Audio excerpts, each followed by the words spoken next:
다니엘과 세 친구들이 신실하게 하나님만을 의지했을 때 놀라운 일이 일어났습니다.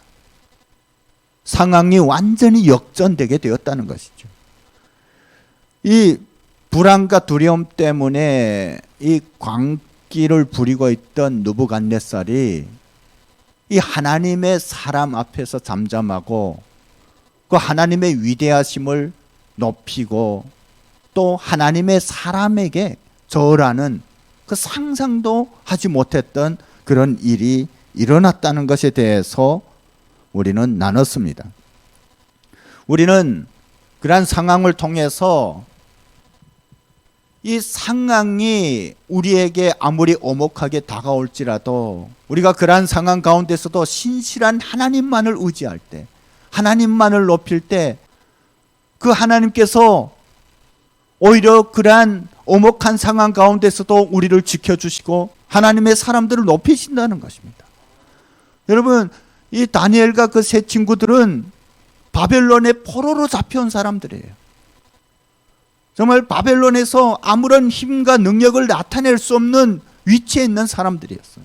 그런데 하나님께서 그들과 함께 하시니까 심지어 바벨론 제국의 왕이었던 느부갓네살이 다니엘에게 절하는 그런 놀라운 일까지 일어나게 된 것입니다.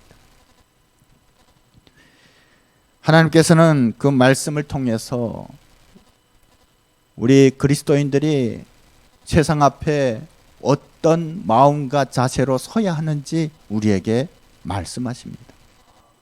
우리는 어떤 세상의 권력과 힘 앞에 때로는 주눅이 들어 있어요. 그리고 그러한 상황에 우리를 맞추기를 원합니다. 그러나 다니엘과 그 세 친구들은 그렇게 살지 않았다는 거예요. 그런 상황 앞에서 오로지 하나님의 이름만을 높이기를 원했습니다. 그럴 때 하나님의 그 놀라운 역사가 그들의 삶 가운데 이루어졌다는 것입니다. 여러분, 우리가 이미 살펴본 것처럼 이 느부갓네살 왕은 다니엘과 그 세 친구들에게 엄청난 지위를 부여했습니다. 물론 그것은 하나님께서 느부갓네살을 통해서 이루신 역사입니다. 이 다니엘로 하여금 바벨론의 모든 지방을 다스리게 했고, 그리고 바벨론의 모든 지혜자들의 어른으로 삼았다는 거예요. 여러분, 그때 이 다니엘은 자기의 세 친구들을 위해서 느부갓네살에게 부탁을 합니다. 저는 그것을 통해서 이 믿는 자들의 신앙의 자세가 어떤가 하는 것을 보게 되었습니다. 여러분, 세상도 의리에 대해서 말합니다. 그러나 하나님을 신실하게 믿는 사람들의 의리가 가장 진실된 의리라는 것이에요. 그때 당시 이 느부갓네살은 이 세 친구들에 대해서는 잘 모르고 있었어요. 그때 이 다니엘이 느부갓네살에게 그 세 친구들에 대해서 이야기하고 부탁하는 것이에요.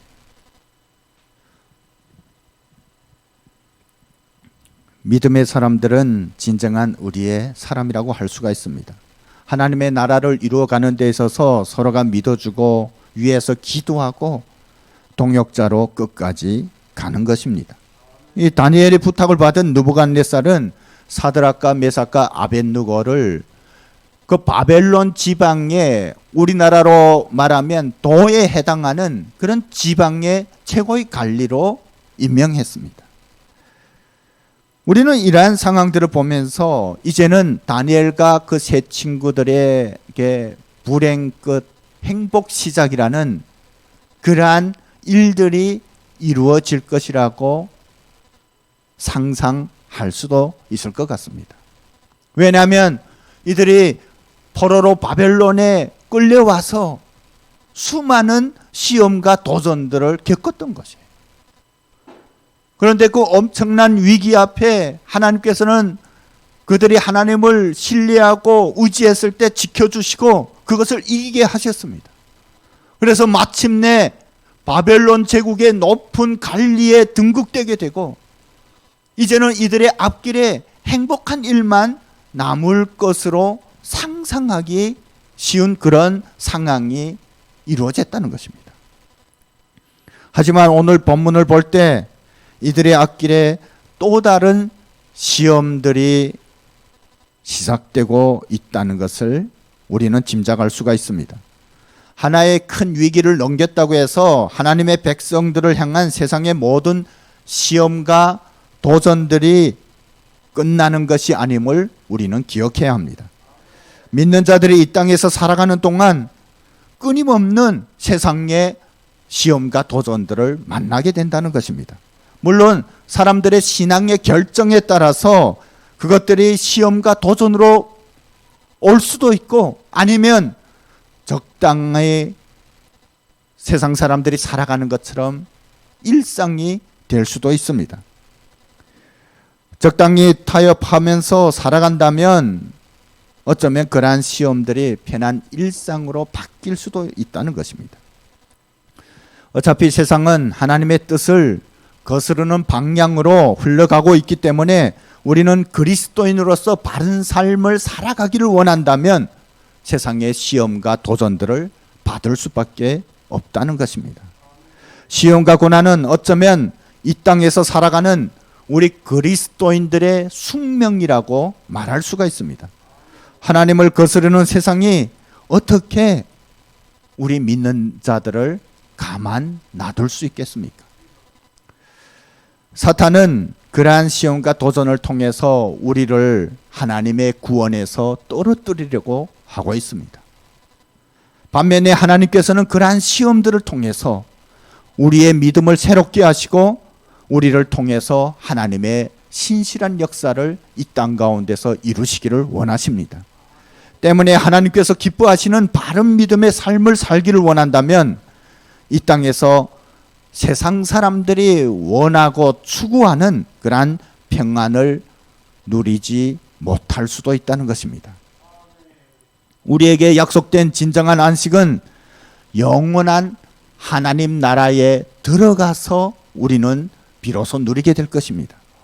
이 땅에서 우리가 경험하는 안식은 육체적이고 그리고 또 정신적인 안식이 아닙니다. 하나님께서 우리가 이 땅에서 경험하게 하는 그런 안식은 영적인 것입니다. 여러분, 영적인 안식은 어떤 상황적인 안식을 말하는 것이 아닙니다. 그것은 어떤 상황 가운데서도 하나님의 구원과 생명과 약속으로 인해서 우리가 이 땅에서도 하늘나라를 경험하는 것입니다. 그런데 많은 사람들은 착각하는 것이에요.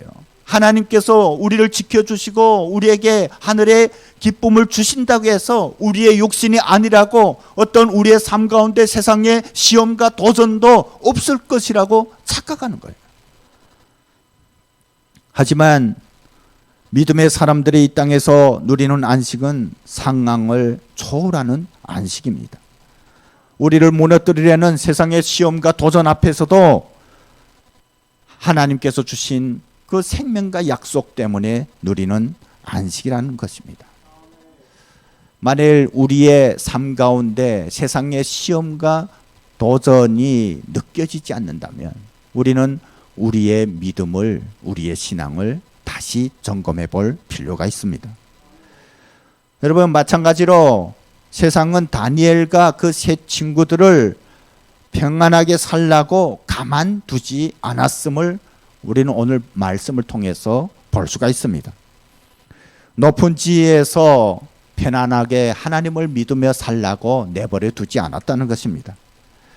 그들에게 또 다른 시험과 위기가 다가오고 있었습니다. 오늘 본문을 보면 느부갓네살 왕은 여러 나라들을 정복하고 제국을 크게 확장하게 된 것을 기념해서 바벨론 두라라는 지방에 금신상을 세우게 됩니다.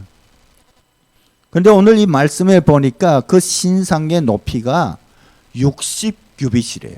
그리고 그 너비는 6규빗이라고 말하고 있습니다.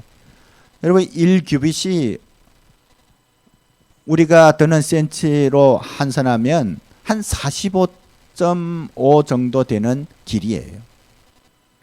물론 시대마다 이 규빗의 어떤 크기가 달랐습니다. 그리고 성전이나 왕궁 같은 데서는 이 한 규빗이 보통 50cm가 좀 넘어요. 그런 것을 볼 때 이 60규빗이라는 것은 그 금신상의 높이가 대략적으로 27m에서 30m에 이르는 거대한 신상이라는 것을 알 수가 있습니다. 아마 이 신상은 바벨론이 숭배하는 바벨론 수호신 벨을 상징했을 것입니다. 느부갓네살은 이런 엄청난 신상을 세워놓고 성대한 낙성식을 계획하였습니다. 그리고 여기에 각 총독과 지방장관, 행정관, 그리고 자문관, 재무관, 재판관, 법률가 등 바벨론의 모든 관리들을 참석할 것을 명하는 것을 우리는 볼 수가 있습니다. 여러분, 그렇다면 느부갓네살은 왜 이렇게 엄청난 돈을 들여서 이와 같이 큰 신상을 세웠을까요? 그것은 다름 아닌 느부갓네살 왕의 교만 때문이라는 것입니다.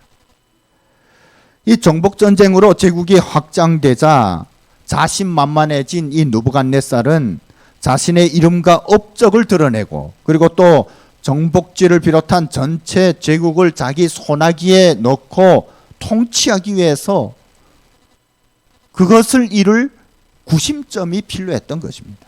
그래서 자기들이 섬기는 우상을 세우고 그것을 통해서 자기의 권세를 과시하려고 했던 것입니다. 또한 이렇게 크고 높은 신상을 세움으로 인해서 바벨론 왕국과 자기의 권자가 영원하기를 원했습니다. 지금까지 자기들에게 이와 같은 승리와 부를 준 것이 별이라는 우상이라고 생각했기 때문에 그 우상의 신상을 세우고 그 앞에 절을 한다면 어떤 자기들이 추구하고 있는 그 왕국과 권자가 영원할 것이라고 착각했던 것입니다. 여러분, 인간은 뭔가 일이 잘 풀리고 잘 나간다고 생각하면 마음이 높아지게 됩니다. 그것이 바로 죄악된 인간의 본성이라고 말할 수가 있습니다. 여러분, 우리가 이미 살펴본 것처럼 느부갓네살 왕도 분명히 하나님의 역사들을 경험했습니다. 그가 불길한 꿈을 꾸고 하나님의 사람 다니엘로부터 그 꿈의 내용을 알게 되었을 때 분명 그는 다니엘이 섬기는 하나님이 모든 신들 중에 가장 위대한 신이고 이 세상을 다스리는 왕들도 그 하나님의 주권 아래에 있다고 고백했습니다. 그때 그는 세상을 호령하는 자기 자신도 그 하나님 앞에 작고 보잘것없는 존재라는 것을 인식했습니다. 그래서 왕이면서도 포로에 불과했던 그 제국의 어떤 하급 관리 앞에 절을 하기까지 이르렀던 것입니다. 그때 느부갓네살은 꿈에서 보았던 신상이 무너지는 것에 대한 해석을 들으면서 세상에 그 어떤 나라도 영원할 수 없고 또 때가 되면 무너질 수밖에 없다는 것을 깨닫게 되었습니다. 그리고 자기와 같이 이런 높은 권자에서 세상을 호령하는 것도 결국에는 하나님께서 허락했기 때문이라는 것을 알게 되었습니다. 그때 그 상황들을 볼 때 느부갓네살이 잠깐 하나님 앞에서 자기를 낮춘 것처럼 보입니다. 그렇다고 해서 그가 하나님을 믿은 것은 아니라는 것입니다. 여러분, 모든 사람들에게 하나님의 구원의 은혜가 미칩니다. 그러나 그것을 잡는 것은 우리의 결단이라는 것입니다. 이 느부갓네살은 그런 엄청난 하나님의 역사를 보았음에도 불구하고 자기의 욕망 때문에, 교만 때문에 그것을 거부했다는 것이에요. 그리고 제국이 계속해서 번영하고 자기의 권세가 더 강해져서 자기의 교만이 하늘을 찌르게 되자 꿈에서 하나님께서 보여주셨던 그것을 잊어가기 시작했습니다. 그리고 자기 교만에 빠져서 스스로를 높이기 시작했습니다. 아마 느부갓네살이 설사 하나님께서 보여주셨던 그 꿈의 내용을 기억했다 할지라도 그 꿈에 본 신상처럼 머리만 금으로 되어 있고 그리고 다른 것은 금이 아니기 때문에 그것이 무너지거나 영원하지 못했다고 착각했을 수도 있습니다. 그래서 이번에는 자기의 나라가 영원하기 위해서 그 신상을 다 금으로 만들 것을 계획했을지도 모릅니다. 아마 금신상을 높이 세운다면 그 무엇도 제국의 영광을 무너뜨릴 수 없다고 그런 헛된 망상에 잠겨 있었을 수도 있다는 것입니다. 하여 이 두라 평야에 엄청나게 큰 금신상을 세워놓고 낙성식에 바벨론의 모든 관리들을 불러서 절하게 하였던 것입니다. 여러분, 이러한 상황을 볼 때 하나님을 믿는 사람이라면 그 자리에 참여하지 않으면 그만이라고 생각할 수가 있습니다. 하지만 오늘 우리가 읽은 본문처럼 이것은 왕의 명령으로 이루어진 것이기 때문에 바벨론의 관리라면 무조건 참여해야 했다는 것입니다. 이 금신상에 절하는 것은 곧 느부갓네살에게 절하는 것과 마찬가지였습니다. 인간이 우상을 만드는 것은 때로 자기를 높이기 위해서입니다. 우상의 이름 아래 자기의 욕망을 이루기 위해서 사람들은 신상을 만들어 세우기도 합니다. 저들이 믿는 헛된 우상을 내세워서 결국에는 인간 자신의 이름을 높이려고 하는 것입니다. 그래서 오늘 본문 말씀처럼 만일 금신상에 절하지 않을 때에는 쥐고아를 막론하고 누구든지 당장 활활 타는 풀무불에 던져 놓을 것이라고 엄포를 놓는 것이에요. 저는 이것을 보면서 이 시대에 저 북한을 연상케 한다고 생각했습니다. 여러분, 우리 북한에서 오신 분들도 아는 것처럼 지금 북한 땅 곳곳에 이런 가증한 인간 우상 신상들이 세워져 있습니다.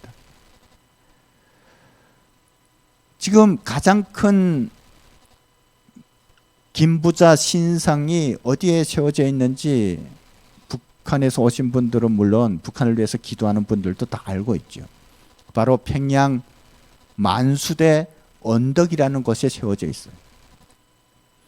여러분, 이 만수대 언덕은 1907년 평양 대붕운동이 일어났던 장대제를 의미한다고 학자들은 말하기도 합니다.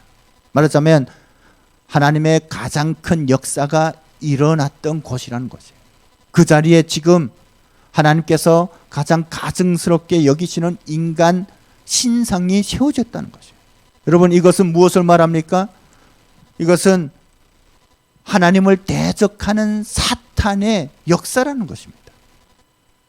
그래서 우리는 북한 선교를 영적 전쟁이라고 말하는 것입니다. 이 만수대 언덕에 세워진 김일성 신상은 1972년에 처음으로 세워졌어요. 이 신상의 높이가 얼마인지 아시나요? 23m예요. 그리고 그 옆에 세워진 김정일의 신상은 2012년도 김정일이 사망한 그 다음 해에 세워졌습니다. 그런데요, 이 신상이 북한 사람들에게 우상으로 보이게 하기 위해서 이것이 녹으면 안 되니까 여기에 엄청난 금을 섞었습니다. 마치 이 두라 평야에 세워진 이 바벨론의 그 금 신상처럼 여기에도 금이 들어갔다는 거예요. 그런데 이런 신상들이 북한 전역에 가득히 세워졌다는 거예요. 북한 주민들은 굶주림의 고통을 당하고 있는데 이런 하나님께서 가증스럽게 여기시는 이런 어리석은 인간 신상을 세우는데 수많은 돈을 탕진했다는 것을 우리는 알 수가 있습니다. 북한 위정자들은 마치 느부갓네살처럼 북한 주민들로 하여금 계속해서 그 우상들에 절할 것을 강요하고 있습니다. 그리고 그 앞에서 절하지 않으면 반동분자로 낙인 찍히고 고통을 당하게 됩니다.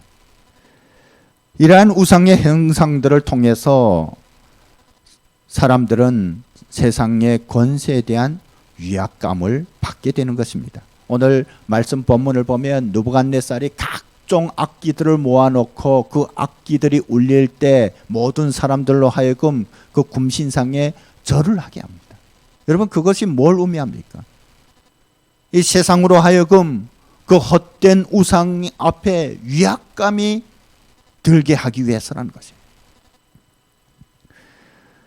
신상에게 절한다는 것은 그 우상을 믿고 복종하겠다는 서약과 마찬가지라는 것입니다.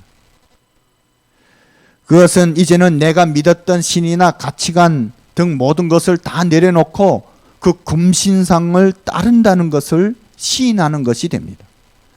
사실 바벨론에서 다니엘과 그 세 친구들이 편안하게 살아가려면 이 신상에게 절을 하면 되는 것입니다. 마음이 내키지 않더라도 그러한 상황에서 어쩔 수 없이 그럴 수밖에 없었다고 말할 수도 있을 것입니다. 그러나 믿음의 사람들이 이러한 상황 앞에 어떻게 믿음의 결단을 내렸는지 하는 부분은 우리가 계속해서 살펴보게 될 것입니다. 우리는 단지 바벨론의 금신상이나 북한의 인간 우상이 아니더라도 우리 주위에서 일어나고 있는 그와 같은 우상의 상황들을 우리는 경험하고 있습니다. 때로는 나도 모르게 그러한 우상의 상황 앞에 빠져 들어가기도 한다는 것입니다. 여러분, 우리 대한민국이라고 그런 하나님께서 미워하시는 우상이 없다고 생각하세요? 많은 사람들이 물질 우상을 섬기고 그리고 헛된 인간 우상을 섬깁니다. 여러분, 우리가 알고 있는 것처럼 많은 젊은이들이 그 아이돌을 숭배하는 거예요. 단지 즐거워하는 것이 아니라 우상으로 섬기는 것을 우리는 볼 수가 있습니다.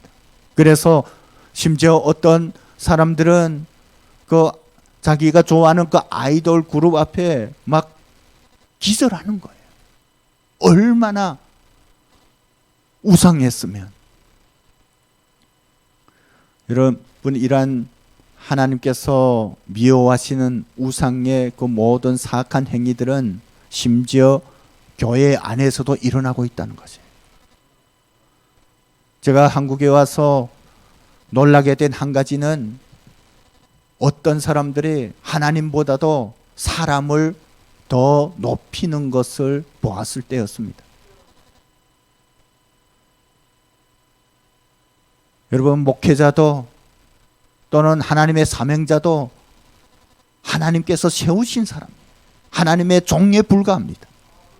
그런데 마치 그런 사람들을 하나님의 자리에 올려놓고 숭상하는 것을 볼 때 하나님의 마음이 얼마나 아프실지 생각해 보았습니다. 우리는 때로는 우리 자신도 모르게 그러한 사악한 일에 우리의 삶을 빼앗긴다는 것이에요.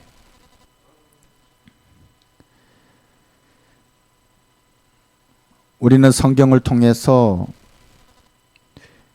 인간이 스스로 자기를 높이려고 하는 것은 교만이고 하나님을 대적하는 죄악이라는 것을 알게 되었습니다. 그리고 어떠한 상황 가운데서도 하나님만을 높일 때 오히려 하나님께서 그러한 상황에서 하나님의 사람들을 높이는 것은 하나님의 은혜라는 것을 알게 되었습니다. 여러분, 우리 스스로가 높아지기 위해서가 아니라 하나님께서 그 은혜 가운데 우리를 높이시기를 우리는 구해야 할 것입니다. 때로는 세상이 하나님을 믿는 사람들과 그리고 교회에게 우호적으로 보일 때도 있습니다. 그리스도인들이 하나님을 믿는데 별로 방해가 되지 않는다는 것입니다. 하여 별다른 시험이나 도전이 없이 무난하게 우리는 신앙생활을 할 때도 있습니다. 오히려 우리가 편안하게 신앙생활을 할 수 있도록 세상이 좋은 환경을 제공할 때도 있습니다. 하지만 그와 같은 편하고 달콤한 상황이 오히려 그리스도인들이 믿음을 무너뜨리게 되는 독이 될 수 있음을 우리는 알아야 합니다.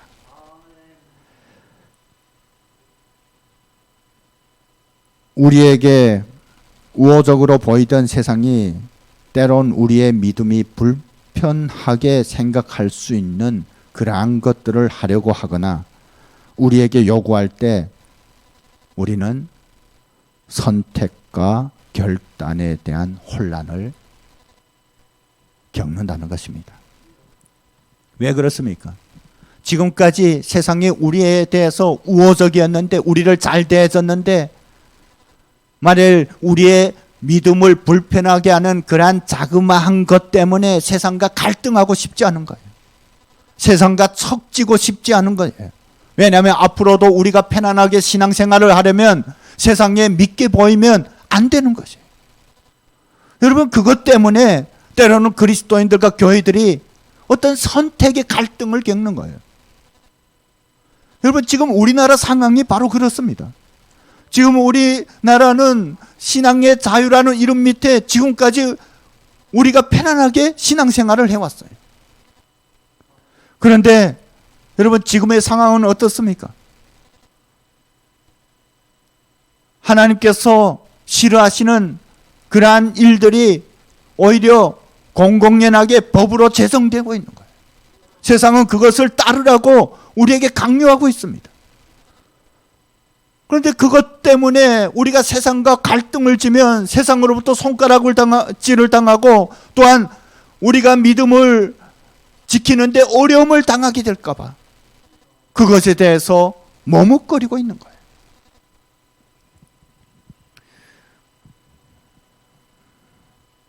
하나님께서 이 땅에 교회를 세우시고 우리를 세우신 것이 하나님의 때를 위한 것이라고, 더 큰 하나님의 역사를 위한 것이라고 때로는 자기를 위안하면서 이러한 자그마한 것에 우리가 타협함으로 인해서 더 큰 하나님의 대의를 이룰 수 있다고 변명하기도 합니다. 여러분들은 어떻게 생각하십니까? 이러한 상황 앞에 우리는 어떤 결단을 내려야 할까요? 여러분, 오늘 말씀이 바로 우리에게 그러한 상황을 말해주고 있습니다.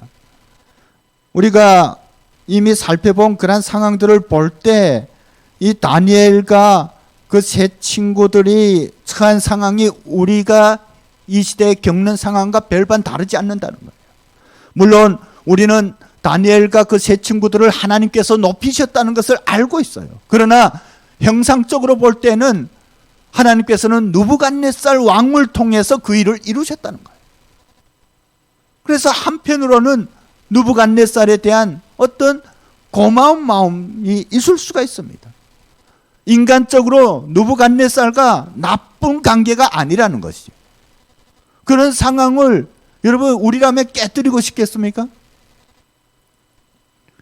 지금 느부갓네살이 우리가 아는 것처럼 다니엘을 모든 지방을 관장하는 그 수장으로 세우고 모든 지혜자들의 어른으로 세웠어요.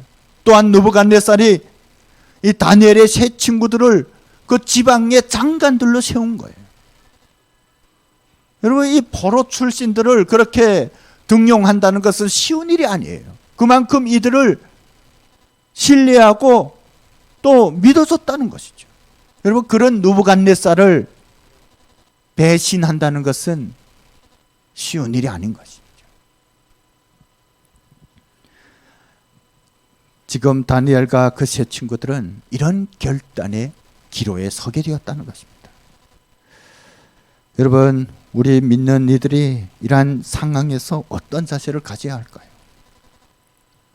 하나님 나라를 위해서 어떤 결정을 해야 할까요? 아마 이 세 친구들이 그런 생각을 할 수가 있어요. 하나님께서 분명히 자신들을 선택하시고 바벨론의 큰 지위에 올려주신 것은 더 큰 하나님의 역사를 위한 것이라고 생각할 수가 있어요. 그래서 이 정도의 것은 그냥 적당히 타협하고 하나님의 더 큰 일을 위해서 참고 견뎌야 된다고 스스로 결정할 수가 있습니다. 우리 그리스도인들은 이와 같은 상황 앞에 서게 될 때 각자의 의견들을 가지고 있습니다. 그래서 각자의 상황에 따라서 이것이 옳다, 저것이 옳다 주장하고 또 자기들만의 논리도 내세웁니다.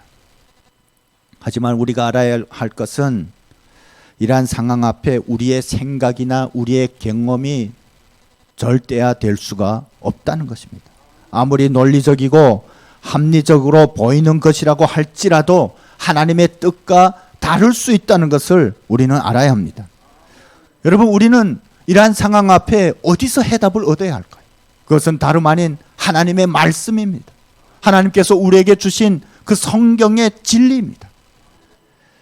우리는 우리의 경험에서 그 해답을 찾으려고 하는 것이 아니라 성경을 통해서 하나님께서 우리에게 무엇을 요구하는지 찾을 수 있어야 한다는 것입니다.